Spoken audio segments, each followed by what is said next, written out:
Assalamualaikum warahmatullahi wabarakatuh. Perkenalkan, nama saya Muhammad Arif, NIM 1961201171, kelas 41 SDM, mata kuliah Manajemen Perubahan.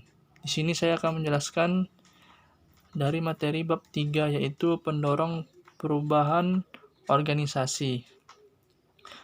A. Pendorong perubahan organisasi yang dihadapkan pada lingkungan yang dinamis, kompleks dan seringkali sulit diprediksi, sangat membutuhkan komitmen untuk selalu melakukan perbaikan melalui suatu proses perubahan. Yaitu ada 6 faktor yang menjadi pendorong terjadinya perubahan.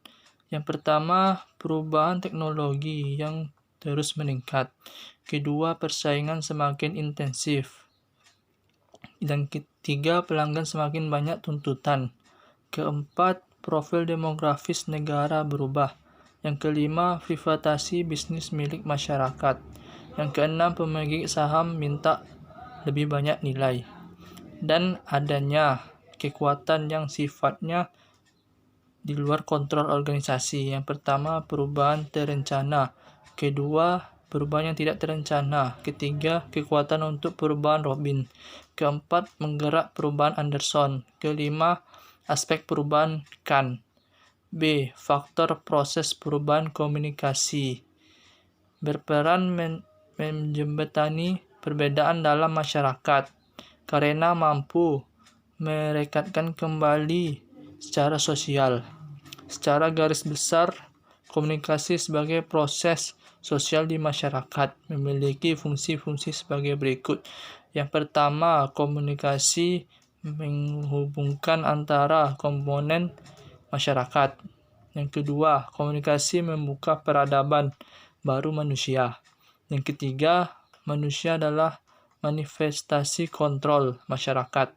Yang keempat, tanpa bisa diingkari, komunikasi berperan dalam sosial.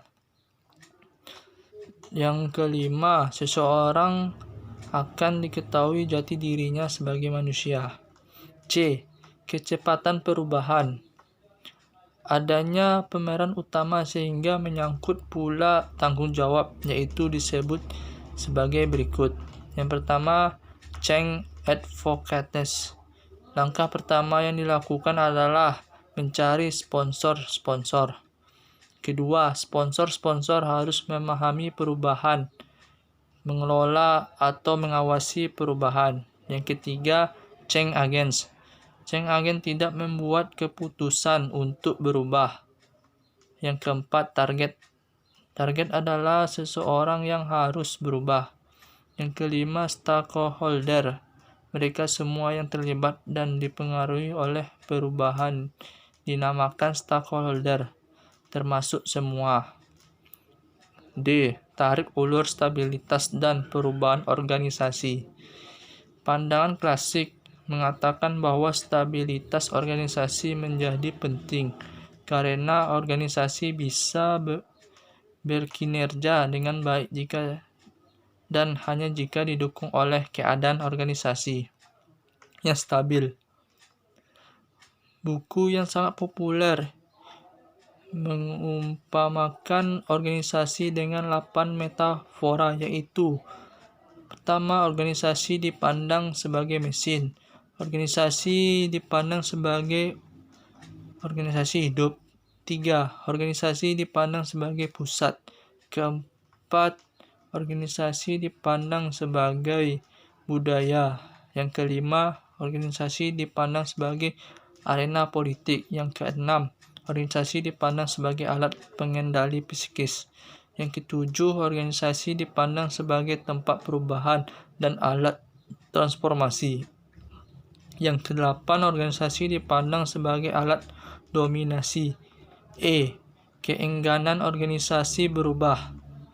Menunjukkan pentingnya perusahaan melakukan perubahan karena lingkungan perusahaan itu sendiri juga berubah, sehingga perusahaan itu sendiri harus melakukan atau perubahan beradaptasi dengan perubahan itu sendiri.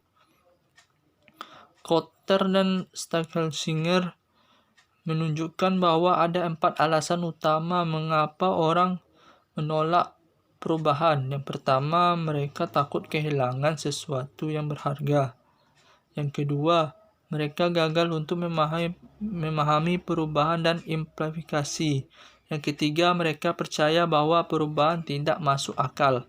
Yang keempat, mereka memiliki toleransi yang rendah. F. Mengatasi keengganan terhadap perubahan. Banyak sekali para pekerja yang enggan atau alergi ketika dilakukan perubahan terhadap proses atau insiden sistem kerja yang sudah biasa mereka lakukan.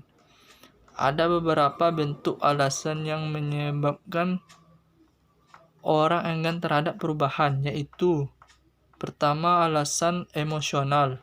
Yang kedua, alasan kognitif. Yang ketiga, alasan sosial. Yang keempat, alasan perilaku. Yang kelima, alasan organisasi.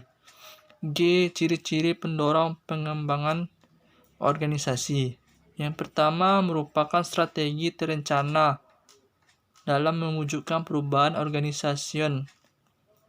Yang kedua, merupakan kolaborasi antara berbagai pihak yang akan terkena dampak perubahan yang akan terjadi. Yang ketiga, menekankan cara-cara baru yang diperlakukan untuk meningkatkan kinerja seluruh organisasi dan semua satuan kerja dalam organisasi. Yang keempat, mengandung nilai humanistik di mana pengembangan potensi manusia menjadi bagian terpenting. Yang kelima, menggunakan pendekatan komitmen sehingga selalu memperhitungkan pentingnya interaksi. Sekian dari presentasi saya. Apabila ada kesalahan mohon dimaafkan. Assalamualaikum warahmatullahi wabarakatuh.